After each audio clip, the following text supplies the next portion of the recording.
అధికారంలోకి వస్తావు. కాంగ్రెస్ వాళ్ళు ఏం చేసిండ్రు, ఎన్ని చెప్పిర్రు, గ్యారంటీ కార్డులు అన్నారు, ఇంటింటికి కార్డులు వంచిరు. వచ్చినాయి కార్డులు అప్పుడు, ఇప్పుడు కాదు. గ్యారంటీ కార్డులు అని చెప్పి ఇచ్చిర్రు, యాదుకుందా? అత్తకు 4,000 పెన్షన్, కోడలకు 2,500 పెన్షన్. అప్పుడు చెప్పిర్రు, యాదుకుందా లేదా మర్చిపోయారా? గ్యాస్ బండ ఫ్రీ, కరెంటు ఫ్రీ. మీ దగ్గర కాంగ్రెస్ కూడా దిక్కులేడా? సరే, మనకాడ చెప్పినట్లేరు, బయట మస్తుగా నరికింది. అయితే ఇంటింటికి చెప్పిర్రు, మహిళలకు చెప్పిర్రు. 18 ఏళ్ళు నిండిన ఆడబిడ్డ ఎక్కడ ఉన్నా రాష్ట్రంలో 100 రోజుల లోపలనే మీకు ఒక్కొక్కలకు 2,500 రూపాయలు ఇస్తామన్నారు. యాదుకుందా? 4,000 పెన్షన్ ఇస్తామన్నారు ముసలోళ్ళకు. కేసీఆర్ అయితే ముసలమ్మకి ఇస్తున్నాడు, లేకపోతే ముసలయ్యకి ఇస్తున్నాడు, మేము ఇద్దరికి ఇస్తామన్నారు. ఇట్లా వాళ్ళ నోరికి మొక్కాలి. ఎన్ని మాటలు చెప్పిర్రంటే చెప్పవశం కాదు, అన్ని మాటలు చెప్పిండ్రు.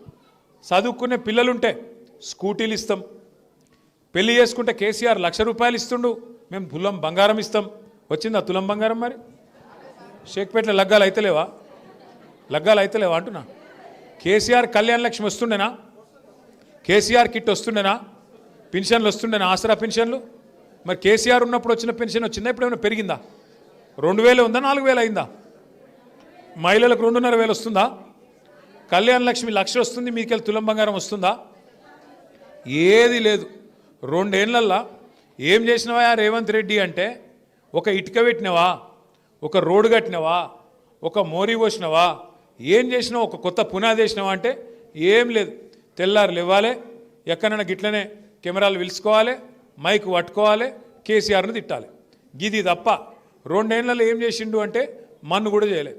హైదరాబాదులో ముఖ్యంగా ఒక్క ఇల్లు కూడా మంజూరు చేయలేదు. కొత్తగా 2 ఏళ్ళు అయింది ఒక్క ఇల్లు.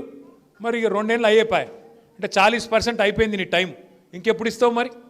అందుకే వీళ్ళకు బుద్ధి చెప్పాలంటే, కాంగ్రెస్ వాళ్ళకు జలకీయాలంటే, కాంగ్రెస్ వాళ్ళకు చిన్నగా షాక్ ఇస్తేనే వాళ్ళు తొవ్వకొస్తారు, లేకపోతే వాళ్ళు రారు. లేకపోతే వాళ్ళు ఏమనుకుంటారు, ఇప్పుడు కాంగ్రెస్కే ఓటేసినాం అనుకో, ఇంట్లో మళ్ళీ ఎలక్షన్ వచ్చింది, పోయి కాంగ్రెస్కే గుద్దుదాం, ఇగో ఆయన ఇన్ని పైసలు ఇస్తున్నట్ట, ఈయన అన్ని పైసలు ఇస్తున్నట్ట, లేకపోతే ఇది చేస్తాం అది చేస్తాం అని పొరపాటున ఓటేస్తే ఏం జరుగుతుంది అంటే, కాంగ్రెస్ వాళ్ళకి కానీ ఇంకోళ్ళకి కానీ ఏమనిపిస్తుంది అంటే, మేము ఏమి ఇవ్వకపోయినా ఏమి చేయకపోయినా మాకే ఓటేస్తుర్రు, మేము 2,500 ఇస్తామని చెప్పి మోసం చేసినా మాకే ఓటేస్తుండ్రు. 100 రోజుల్లోనే 6 గ్యారంటీలు అని చెప్పినాం, తులం బంగారం అని చెప్పినాం, స్కూటీలు అని చెప్పినాం, 4,000 పెన్షన్లు అని చెప్పినాం, రైతు బంధు 15,000 అవుతుందని చెప్పినాం. ఇన్ని చెప్పినా, ఇన్ని రకాలుగా మోసం చేసినా మళ్ళీ మాకే గుద్దుతున్నారంటే మేము చేసేదే కరెక్టు, మోసమే కరెక్టు అని కాంగ్రెస్ వాళ్ళు అనుకునే ప్రమాదం ఉంది. ఇంకొక మాట కూడా దయచేసి మీరు ఆలోచన చేయండి. మొత్తం తెలంగాణ ఈరోజు మీదికే చూస్తున్నారు, జూబ్లీహిల్స్ దిక్కు. ఎందుకంటే తెలంగాణలోని గరీబోళ్ళందరూ మీదికే చూస్తున్నారు.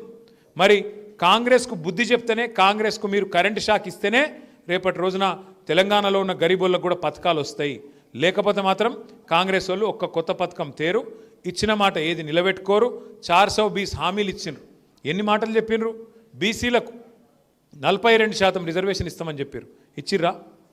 ఒక రాజకీయ పదవుల్లో కాదు, చదువుకునే విద్యలో, ఉపాధిలో, కాంట్రాక్ట్లల్లో 42% వాటా ఇస్తామన్నారు. దళితులకు, ఎస్సీలకు ఏం చెప్పారు? మీకు 18% ఇస్తామన్నారు. ఏంటిది? కాంట్రాక్ట్లలో వాటా ఇస్తా అన్నాడు. కేసీఆర్ దళిత బంధు ఇస్తే 10 లక్షలు, నేను 12 లక్షలు ఇస్తా అన్నాడు, అభయ హస్తం అన్నాడు. ఒక్కలకన్నా వచ్చిందా 12 లక్షలు? 12 పైసలన్నీ ఇచ్చిండా? అందుకే నేను అనేది, ఇసొంటోళ్ళకు బుద్ధి చెప్పకపోతే, ఇసొంటోళ్ళకు సురుకు పెట్టకపోతే, ఇసొంటోళ్ళకు షాక్ ఇవ్వకపోతే